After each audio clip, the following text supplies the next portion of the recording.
During the 2024 presidential campaign, Republican candidate Donald Trump accumulated a cavalcade of freaks that he promised would join his administration if he won the election. One of the most notable freaks was Robert Francis Kennedy Jr., who started the 2024 presidential cycle running for president as a Democrat in the primary against Joe Biden. While running, RFK Jr. made the main focus of his campaign about improving Americans' overall health with his Make America Healthy Again movement. After several months of running his independent campaign, a phone call he had with Donald Trump was leaked online where he was promised a role in Donald Trump's future administration.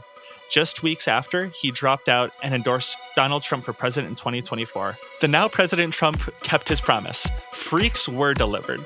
My name is June Sternbach. My name is Josh Borman. This is Ill-Conceived, a podcast about natalism.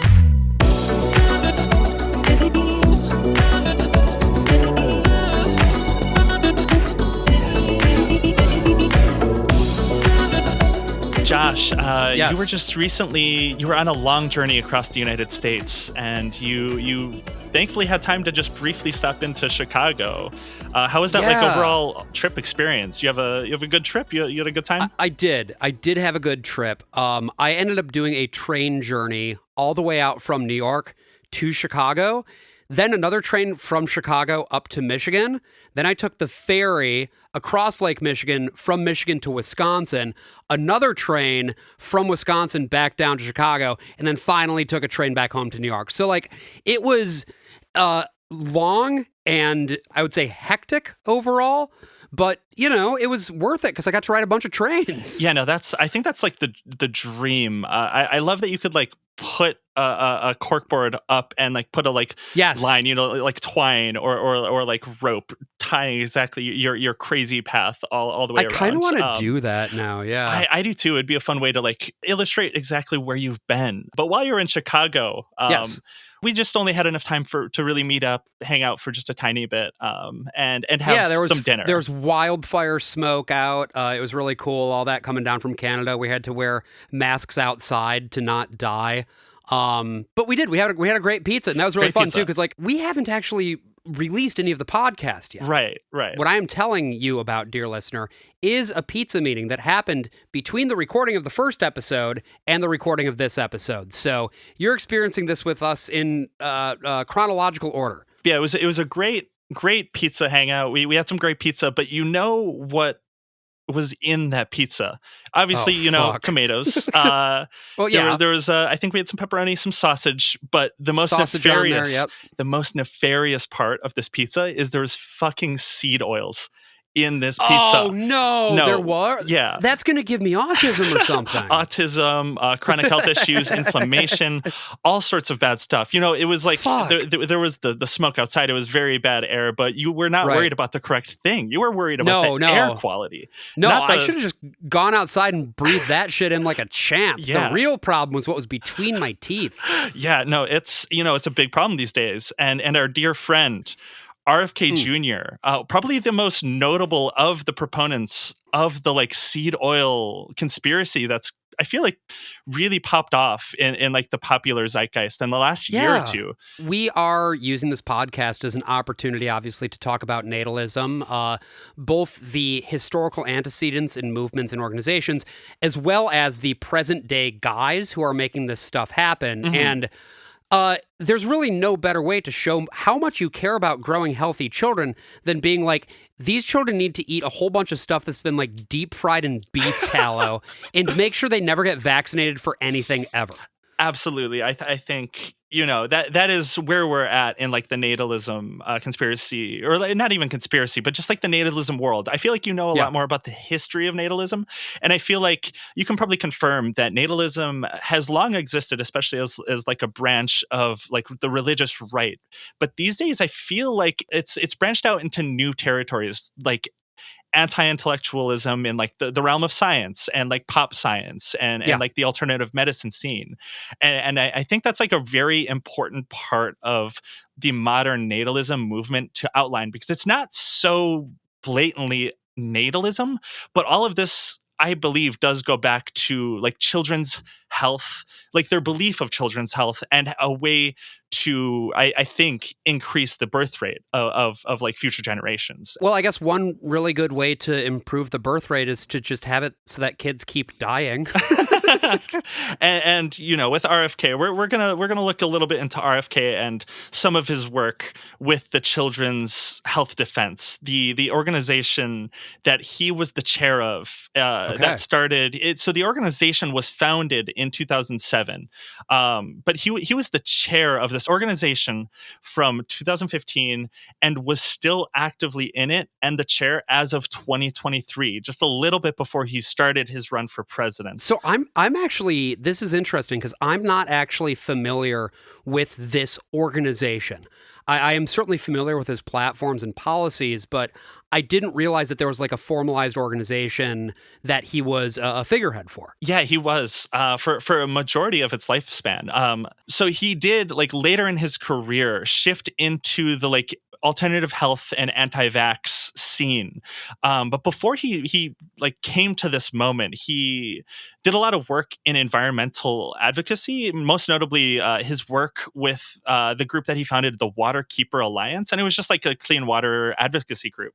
So just on the surface, they did good work for environmentalism, for water health. So you would think that, you know, he would continue on this trajectory of fighting for the health of like all people and children, but no, he got involved with this organization that really did mark a shift in his ideology, a shift towards this anti-science, and it is really one of the leading organizations of the anti-vax movement. I guess just before we look a little bit deeper, what was like the first moment you noticed that anti-vax was like even a thing, like a popular movement, either in person or online? Well, I mean, so obviously the big moment was the rollout of the COVID vaccine. Mm-hmm.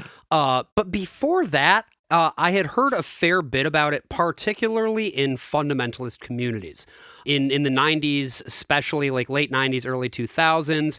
Also, before the chickenpox vaccine came along, and even for a while after the chickenpox vaccine came along, you would hear about these people having chickenpox parties.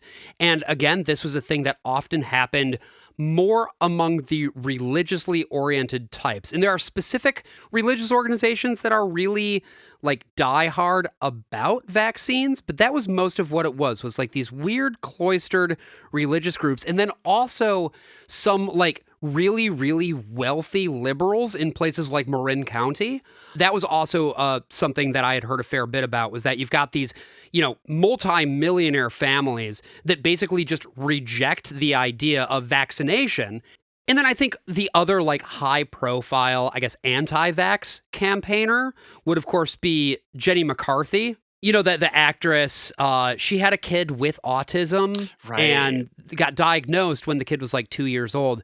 And immediately she was like, oh, it was the vaccines. Yeah, and we will get a little deeper in like autism, the link in this conspiracy between that they believe it like exists between the vaccines and the presence of autism, because this was a big part of this organization's work, and they did do a lot for the anti-vaccination movement, but also the anti-fluoride in water movement, which up until recently was a new one for me. I had not heard of this as like a belief or like a conspiracy that these like alternative health people believed up until probably the 2024 election. It's really strange. I mean, like with fluoride in unbelievably high concentrations, it can be dangerous. Absolutely.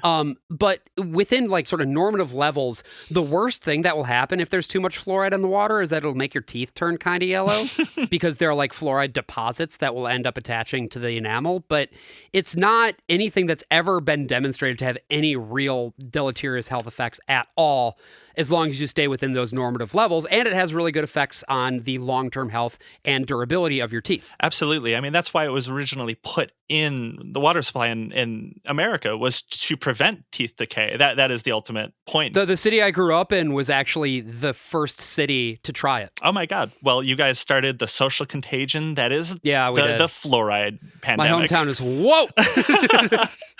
And on top of, you know, being anti-fluoride, some of the crazier earlier ones that I feel like gained popularity mostly because people made fun of it in like the early days of the pandemic was how wireless communications, this organization, the Children's Health Defense, believes that wireless communications also causes autism and health problems in Really? children. Yeah. So all of these anti-vaccine, anti-fluoride, seed oils, of course, and wireless communications, they believe all cause autism and health issues, which is crazy. Do you happen to know if it's just all wireless communication altogether or like just on specific bands? Do they clarify any of that? From what I've seen from the organization itself, they're not necessarily known for espousing great science, but from my, it's like it's only the 2.4 gigahertz band, yeah, nothing else. I think it's less specifics and more just the general belief of how I think it goes to how there's certain people that think of like microwaves, like the radio waves and microwaves can cause issues. And I think it's just like that general belief of just like waves affecting the brain development of humans and children is what they're typically focusing on. While RFK Jr. was part of this organization, he was quoted, his team was quoted as saying, "The U.S. officialdom persists in making hollow claims that water fluoridation is safe and beneficial, choosing to ignore its own research. Dozens of studies and reviews have shown that fluoride is neurotoxic and lowers children's IQ." And as you correctly brought up before, it can at a high rate, as any like substance, whether it be like, I don't know, mercury, anything at a high level humans being exposed to will affect our health. But to the level that it's in our supply, it does not do this. You mentioned mercury. Yeah. I mean, you want to talk about like a metal that is a problem in even very trace amounts. Like this is the thing that always gets me with this stuff is like, why are you not focused on the heavy metals? Right. Like lead too. Lead's another like lead, yeah. like mercury, like all of these. That's what you should be worried about. Absolutely. But they're always focused on these ones that really they always claim has scientific backing, but is always very shoddy and people that are not recognized as like trustworthy scientists. So obviously he is the head. RFK Jr. is now the head he is the Secretary of Health and Human Services, which is, for someone who doesn't really believe in a lot of solid science studies, that's the perfect person, RFK, to be brought in to lead the health and science department of the administration. It's perfect for him. Yeah, there was an interesting episode of QAA that I was listening to not too long ago about how he's sort of been ostracized now by some of the really, really diehard types for instance, when there was that big, huge measles outbreak that's still ongoing down in Texas, he sort of had to walk back some of his really, really hardcore comments about vaccines. Yes. Because now that he's the man in charge of American health policy, he realizes on some level, perhaps, that that's not actually an effective way to do health policy. Absolutely. Yeah. No, like taking the correct essential oils will not cure measles I think he's sort of realizing, or at least admitting was maybe it's an admission of a grift he was on, or he genuinely believed it. At the end of the day, it's always hard to tell exactly if they are true believers, any of these people, or not. But you're right. He has very recently walked back vaccines a little bit and has encouraged people to start to get, specifically, I think, just the measles vaccine. For the true believers, for these alternative health people, that's a major loss for them. But the only like measurable, I feel like, accomplishment of his term, as of recording this episode right now, we're in mid-June at the moment of recording this, and the only major accomplishment that I feel like he has claimed is that the burger chain Steak and Shake has publicly endorsed his Make America Healthy Again agenda, which was an insane day. Which this manifested specifically in how they fry their French fries at this restaurant, and how they switched from seed oils to beef tallow. And this was another one for me when this was happening, when he brought the seed oils debate to the national level. I was like, why are these people obsessed with beef tallow and seed oils. That is something that I have been wanting to get the answer to, and I have not been able to figure out. So I'm glad that you've taken a look into it. So there's a few complaints with seed oils that I've found. And some of them are just based on how they like the oils break down when cooked and when they're digested in humans. But from what I've seen, like the major complaint when it comes to like overall health in like human consumption is that they claim that the consumption of seed oils increases inflammation, which inflammation is linked to a lot of different various chronic illnesses and health issues. Me being someone who's afflicted by that, I have ulcerative colitis, which is like inflammation in my gut. If I was a conspiracy theorist, I'd be like, oh, of course, it was the seed oils that gave it to me. But isn't it just oil causes inflammation, period? So, like, especially when you fry it? Fried foods in general, all fried foods, something that you learn when you're trying to avoid inflammation. Fried foods in general, oil in general, just does cause, you're right, inflammation. So when I'm inflamed, I tend to avoid fried food for that reason. And part of the like irony, I guess, of switching to beef tallow is it doesn't necessarily cause it doesn't cure the inflammation issue because it's still fried food. It's still French fries. Right. It's the fried effect typically that causes the inflammation because it's rough around the gut. It causes that inflammation. But not only that, but it also, studies have shown beef tallow shows an increase of heart conditions, even compared to seed oils. Well, that makes sense considering that consumption of beef in general is correlative with heart problems. Absolutely. Yeah, they absolutely are. And the main thing with a lot of these conspiracy theories is there's always a little bit of a nugget of truth in them. And recent studies have shown that young people have had increased chronic health conditions and cancers. But that's not been shown to be linked to seed oils. That's typically linked with a decrease in like consumption of fruit, vegetables, and other fibers, which Americans have been eating less of recently. It's one of those instances, seed oils, of trying to attack a real issue at just the complete wrong angle. It strikes me too as an issue of industry lobbying doing something specific, because the American beef industry is a very, very powerful lobby that does a whole lot to shape policy in the United States. It's one of the most powerful agri-lobbies there is. Absolutely. I mean, I feel like at this point, a lot of people remember like finding out about how strong the milk industry is and how it's the reason it's in schools and available at the rate that it is because of like the milk lobby and it's like its influence in the government. So it is also tied to that as well.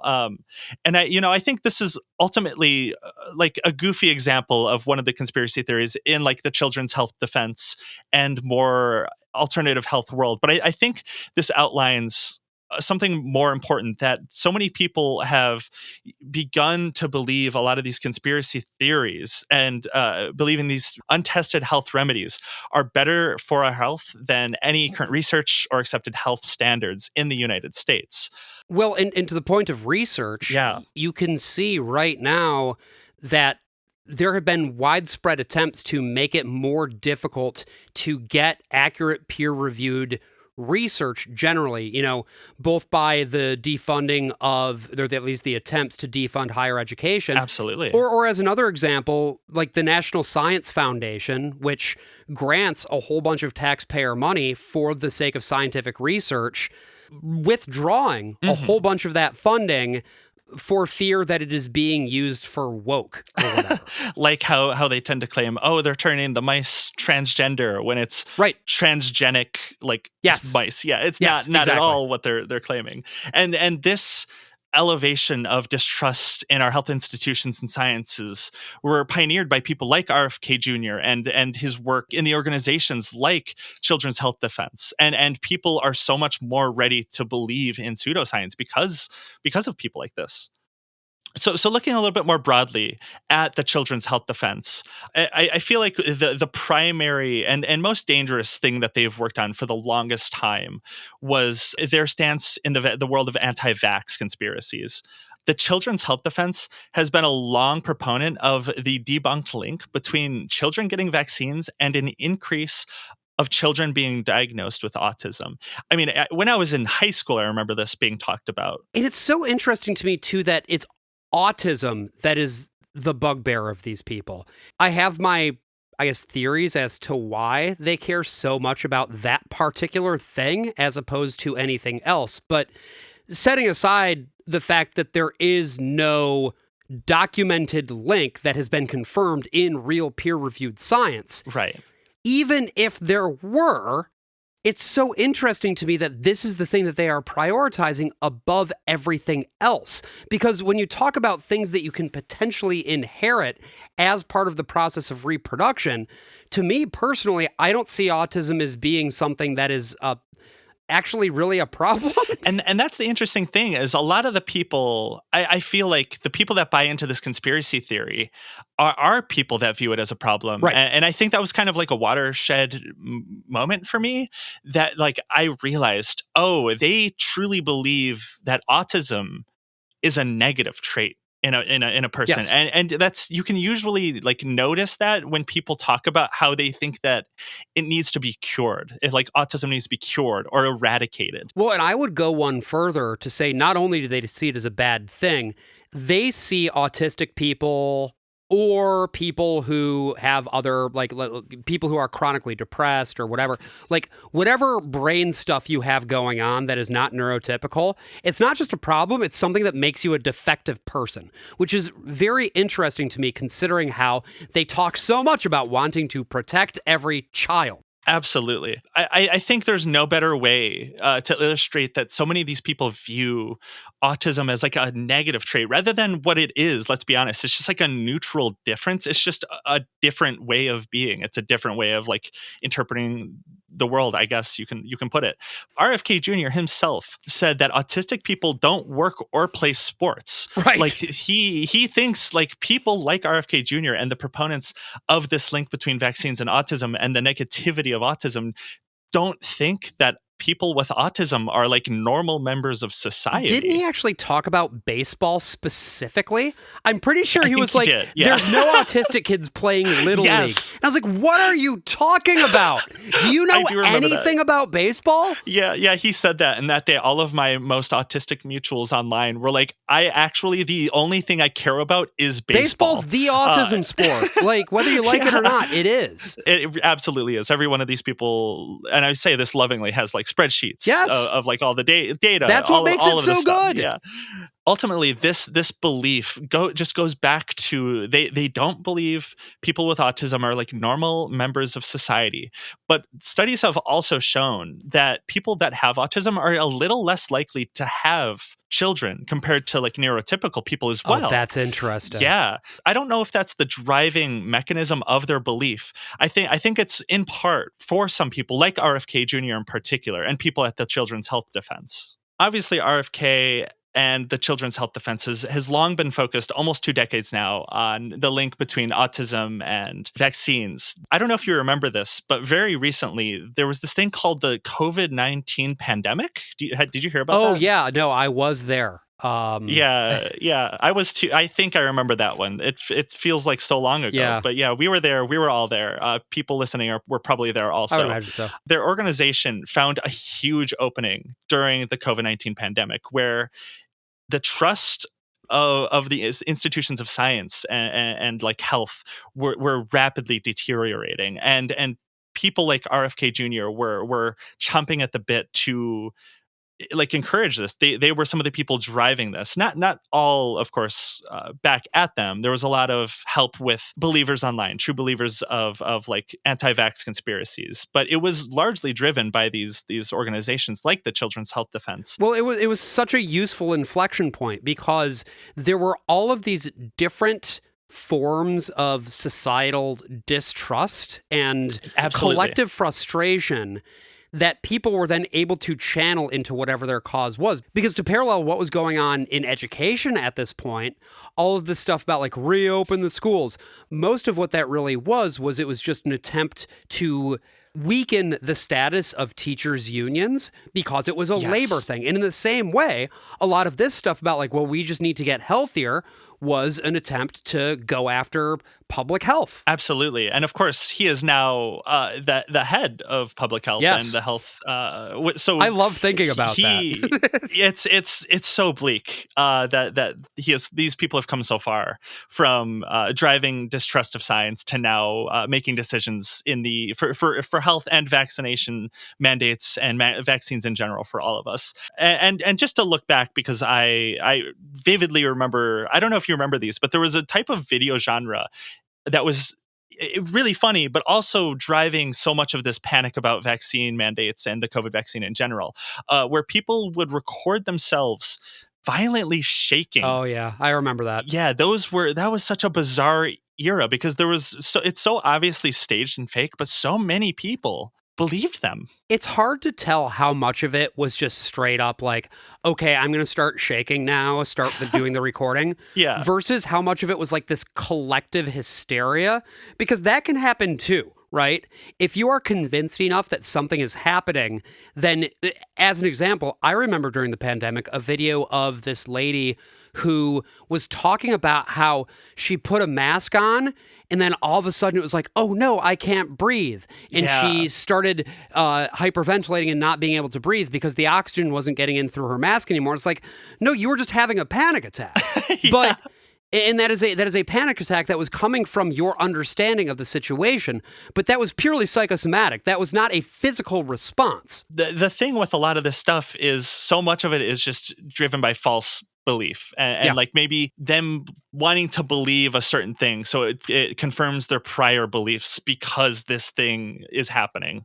Very recently, when RFK was in his confirmation hearings for the HHS position, this was like, I think, my introduction to RFK and his connection to the child health defense, was Bernie Sanders grilling RFK Jr. about his connection to this organization and how up until 2023, they were still selling baby onesies and other merchandise for children and babies that had slogans like "No vax, no problem" on them. Now you're coming before this committee and you say you're pro-vaccine. Just want to ask some questions. And yet your organization is making money selling a child's product to parents for $26, which casts fundamental doubt on the usefulness of vaccines. Can you tell us now that you will, now that you are pro-vaccine, that you're going to have your organization take these products off the market? Senator, I have no power over that organization. I'm not part of it. I resigned from the board. Yeah, that was just a few months ago. You founded that. You certainly have power. You can make that call. Are you supportive of this? I've had nothing to do with leadership. Are you supportive of these onesies? I'm supportive of vaccines. Are you supportive of these onesies? It's one of the funniest things ever, I think. But it is, again, extremely bleak that this person who champions this anti-vax conspiracy is, to this day, still, he's running our health department.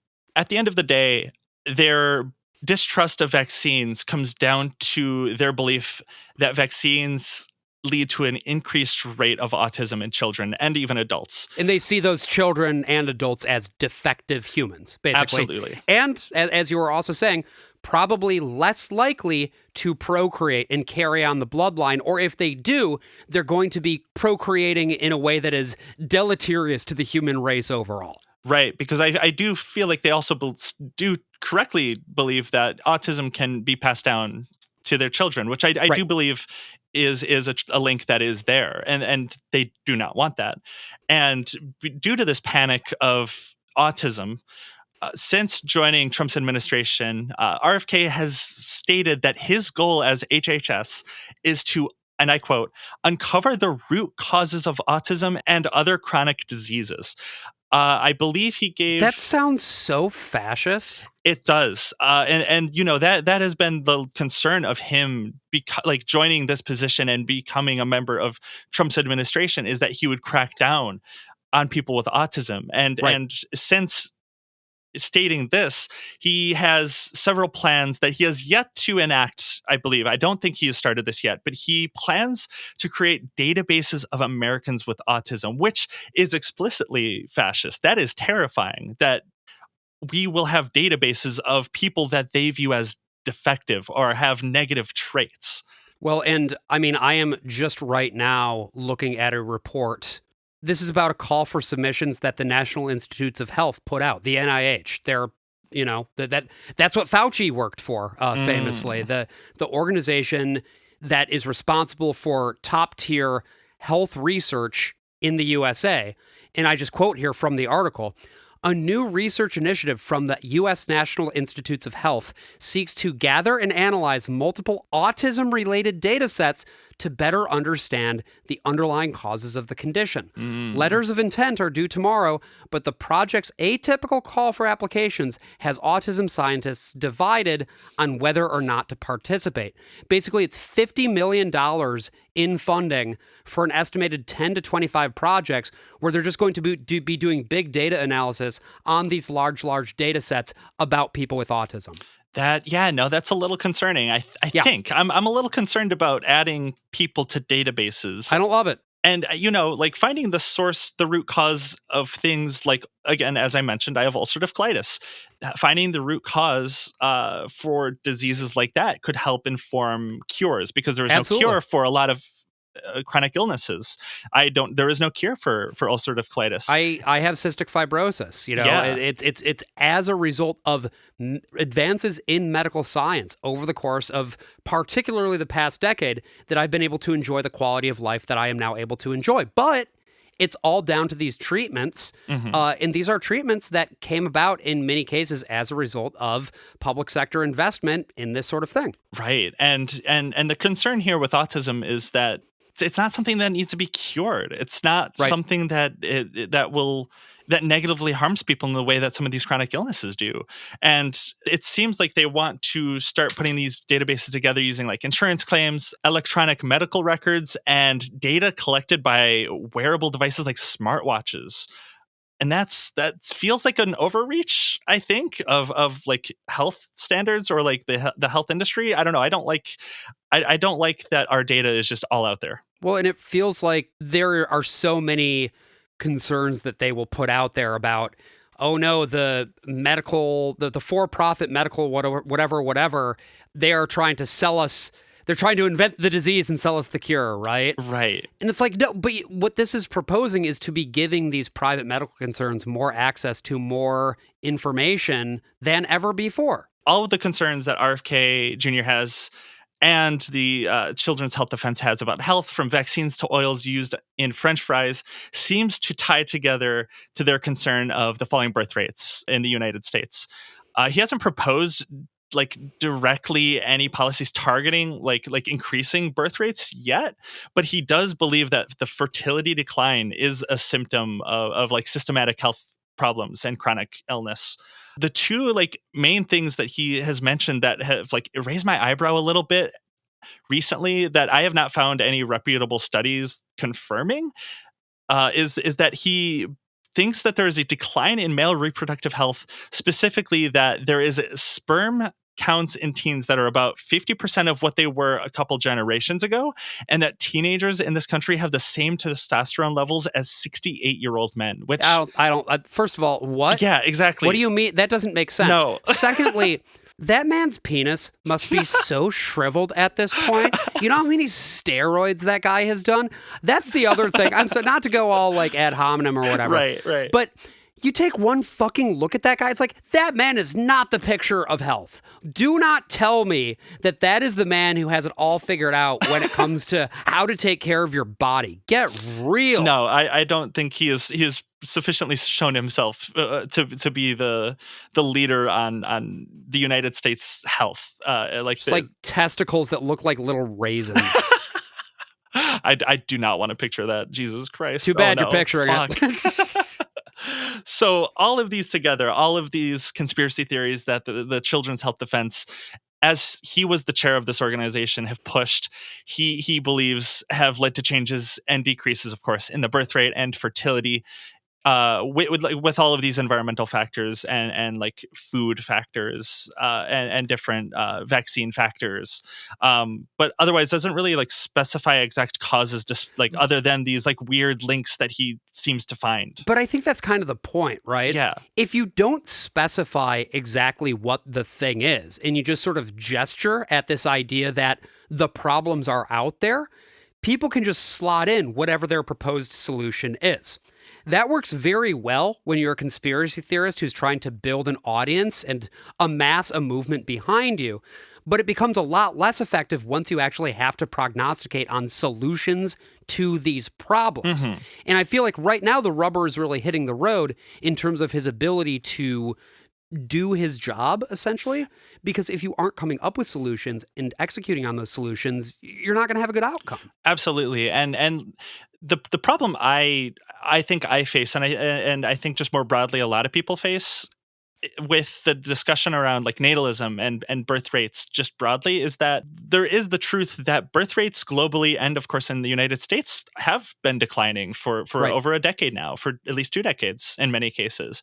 And we don't seem to have the solution to like reverse that quite yet. And a lot of the people that are driving the discussion in this topic of natalism and birth rates all have solutions that either don't work or are based in conspiracy. And that's like the main danger I have ever since becoming fascinated in like natalism and the ideology of right-wing natalism, is that they don't ever address anything other than conspiracies and things that have not proven to work. And that's going to be a challenge, I think, for people like us who maybe see this, like the declining birth rate, as maybe an issue we need to think about, but like talking about it in a way that's not tainted by these discussions of conspiracy. Yeah, it's much easier to keep people's attention when you keep them afraid, but it becomes a lot more difficult to continue that when you're trying to be like, hey, here's what we actually need to do. If you are proposing that everybody, I don't know, do their own research and solve their own problems, you can maintain their attention as long as you want, so long as you are continuing to give them a reason to be afraid. And as regards natalism specifically, it's being afraid about their children.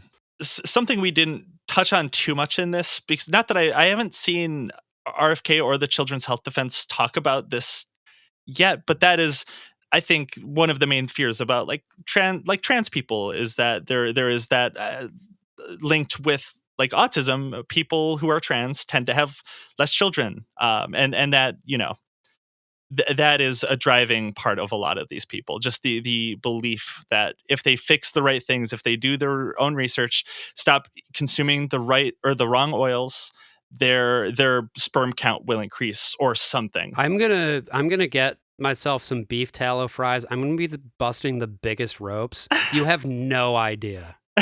No, you're gonna be you're gonna be so fertile. I'm really excited for you. I'm so excited for you. And dear listener, if you're listening to my voice right now, it means that for some reason you did not turn the podcast off after my truly vile description. I thank you for that, and I thank you for listening to another week of Ill Conceived. We're going to have more hot casts on the way for you coming up every week, but this is our second episode. So again, we thank you for starting on this journey with us. Don't forget to subscribe if you have not done so already in your favorite podcast client, if that's where you're listening to it, or on YouTube. And of course, also, if you have enjoyed these first couple episodes, please, please, please, please, please leave us a review. Leave us some stars. How many stars you leave us is up to you. But if it's fewer than 3, do not tell me, or I will kick your ass. We don't like negative feedback. No, we don't. We only like the good feedback. Good feedback only. Good vibes only. If you want to follow me, if you don't know where to find me, if you're listening to this, you can find me on Blue Sky at JunLper. That's JUNLPER.beer, or you can listen to my other show that I do called Western Kabuki. Yes, and you can follow me on Blue Sky at bosh.worstpossible.world, and do check out my show, The Worst of All Possible Worlds. Also, this is Editing Josh, just dropping in here to say that June came on The Worst of All Possible Worlds this past week on Wednesday, and I went on Western Kabuki today. I think the episode is going to be dropping. So we talked about Mr. Beast, slightly different from obviously the topic of this show. But if that is relevant to your interests, check out the links to those podcasts down in the notes. as well as my stream Traditional Scrunch, which I co-host with two other people. I co-host both of those things with two other people. And you can catch me on the Scrunch on Mondays and Thursdays from 4 to 6 p.m. Eastern Time. So we're probably going to be eventually be revisiting RFK Jr. We're pretty early in this administration. We have at least 3.5 more years of this. So it's very likely that RFK Jr. or anyone else in this administration is going to do something about autism or vaccines. We'll revisit that when the time comes and talk more about that. But as of right now, I'm very glad that he has RFK'd this burger joint, as it allows Donald Trump to continue doing what he loves most, which is eating fast food. So big moves for the Donald Trump administration in the early days. Do you have any closing thoughts? Yeah, I can't wait to eat more fries fried in seed oil and get more autism. I'm about to get 3 vaccines tomorrow. So we're going to come back with a different vibe next episode. Bye. All right. See ya.